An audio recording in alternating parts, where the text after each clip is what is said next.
যেই বেটা এদেশে গায়ে হলুদ চালু করেছে ওর কথা বলছে। 1450 বছর আগে আল্লাহ নবী বলছে ওই বেটার কথা, যেই বেটা বলতেছে যে বিয়ের মধ্যে গান বাজনা বাজা দেবে, মলেকা বানুর বিয়া গো কি জানেন পরে বিয়ের বাজনা বাজে।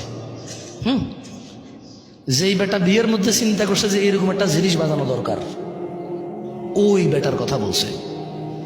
যেই বেটা বলছে বিয়ের মধ্যে ছেলে পক্ষ মেয়ের বাড়িতে আসবে কুলা ধান হলিদ মরিচ নিয়া, যে বেড়ির বিয়ে করবো ওই বেড়ি সহ ওই বেড়ির বোন যত আছে স্বাস্থ্য মামাতো আড়াতো পাড়াতো চাচাতো খালাতো ফুফাতো সব বেড়িরে ওই যে বেটা বিয়ে করবো ওই বেটার বন্ধু বান্ধব মিলা হলুদ মেখে দিবে।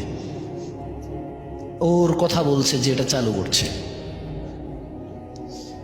ওর কথা বলতেছে যে বলেছে রেস্টুরেন্টে গান বাজাইতে হবে তাইলে কাস্টমার টিকে থাকবে।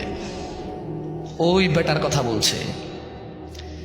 যে বেটা বলেছে মুসলমানদের ঈদ, মুসলমানদের রোজা, মুসলমানদের আনন্দ, মুসলমানদের ত্যাগ তিতিক্ষার মাসে মুসলমানদেরকে জামা কাপড় কিনে দেওয়া, মানে জামা কাপড় বেচার ফন্দিতে সুপার শপ শোরুম খুলবে, বড় বড় শোরুম খুলে ওখানে গান বাজাই দেবে ইংরেজি আর কাপড় চোপড় বেচবে।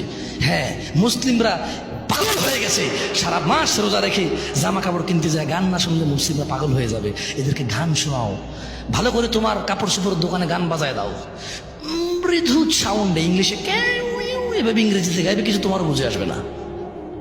হ্যাঁ, যেই বেটা এই সিস্টেম চালু করেছে যে রেস্টুরেন্টে খাইতে যারা আসবে তাদেরকে গান শোনাইতে হবে, শোরুমে যারা কাপড় চোপড় কিনতে আসবে তাদেরকে গান শোনাইতে হবে, তাই বিজনেস মিয়া 100-এ 100 সফল। ওই বেটার কথা বলছে।